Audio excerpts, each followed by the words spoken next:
Mount Zion, here are your community news, ministry, and fellowship opportunities for the month of February. Grab your hat, put on your springtime best, and join us for Tea Time.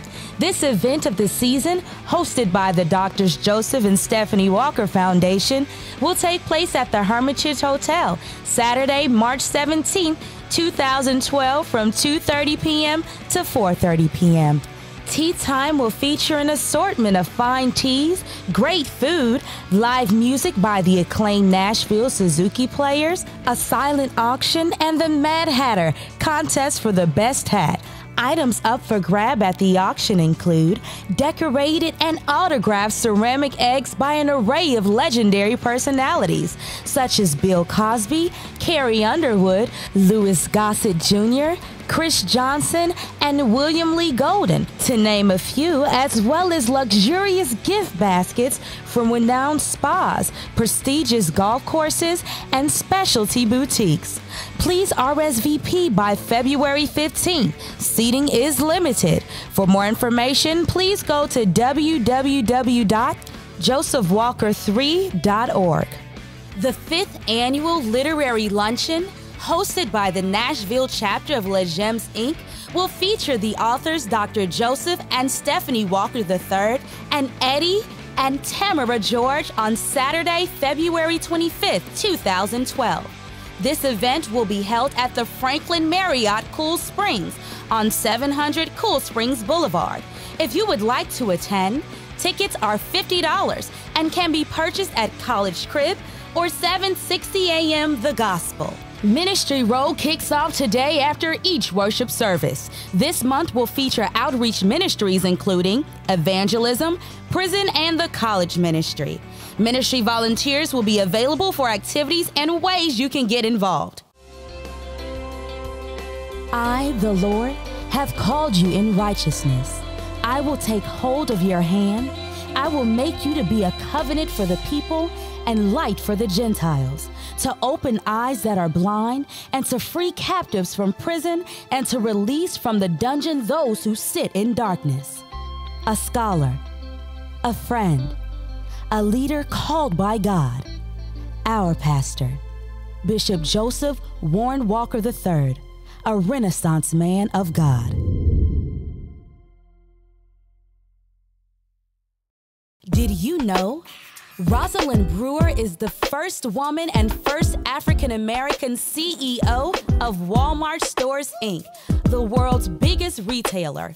She received her Bachelor's of Science from Spelman College, Master's from University of Pennsylvania, and attended Director's College at the University of Chicago, Stanford School of Law.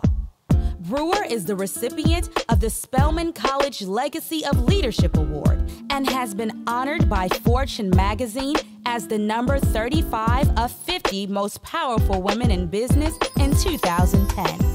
This has been your moment in history. Well, praise God, Mount Zion. I am so excited about what God is doing February 19th for our Relationship Symposium. Every now and then I pick up a book that totally changes my life. That book this time was Speaking of Love, Talking About Life Languages by Fred and Anna Kendall. That book literally helped me see how I communicated and why people didn't understand me and why so many relationships are strained because we don't understand that person and their communicative language. Can I tell you something? I thought so much about you that rather than just talk about the book, I thought I'd bring the authors in themselves. So guess what? On February 18th, from 9 until noon, I want you to join us. And we are going to have an awesome relationship symposium. Now listen, it's for singles, it's for married. So it doesn't matter. I want this thing to be church-wide. So I want you to join me at our Antioch location, February 18th, 9 to noon.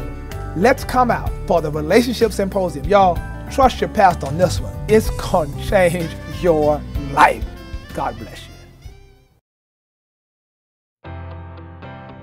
Have you truly prepared for this next phase of your life? Is your focus on planning the wedding or planning for your future? Did you fully understand the covenant you entered into?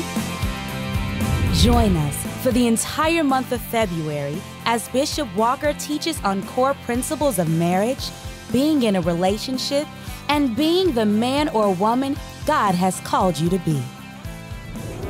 Marriage material. Preparation is only the beginning.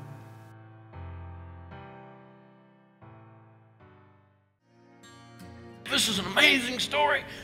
You started with nothing, and you became a millionaire, and then you lost everything, and now you're a multi-millionaire. How did you bounce back? I went, dude, when you fall that far, you really don't bounce. It is more of a splat. So I decided I was going to learn how money really works. So I went and started talking to old rich people, people with gray hair and no hair that had money. You see, I didn't want to talk to young and rich. I had been him. I didn't want his opinion. Old rich people, people made money and kept it. The problem with personal finances is about 80% behavior. We know what to do. It's the doing it part that we struggle with. I mean, if I could control this guy in my mirror, he'd be skinny and rich. In the house of the wise are stores of choice food and oil, but a foolish man devours all he has. Thing number one, you have to act your wage. At the end of the day, it's a math problem. Whatever the situation, we got to increase the income, decrease the outgo, create some margin in the middle, or we're not going to be able to move the needle. And that is an act of the will. You may have to amputate the Tahoe. You may have to back away from the purses.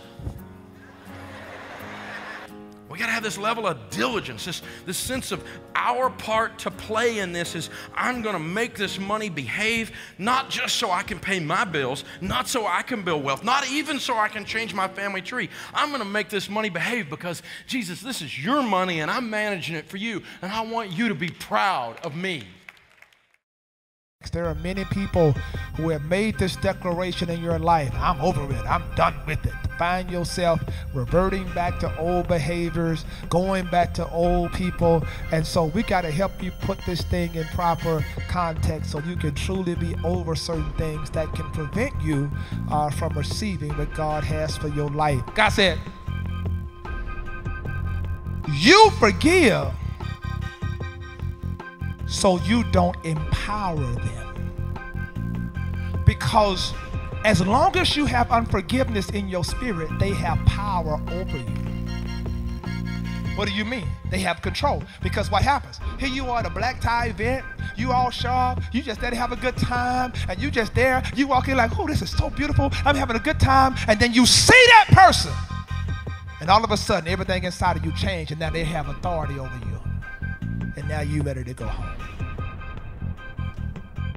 When you forgive, you release them from the authority they have over your life.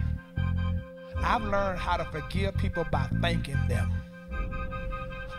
I've learned how to say, I forgive you and I want to thank you, because if you hadn't done what you did, I wouldn't be in church like I am. I wouldn't know who my real friends were.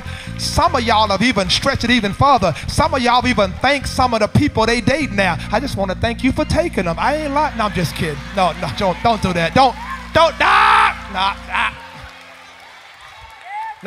Don't be resentful. Don't be mean. For more information regarding any announcements, please visit the church website at mountzionNashville.org. Click the What's Happening tab or download the new online bulletin for ministry programs and information.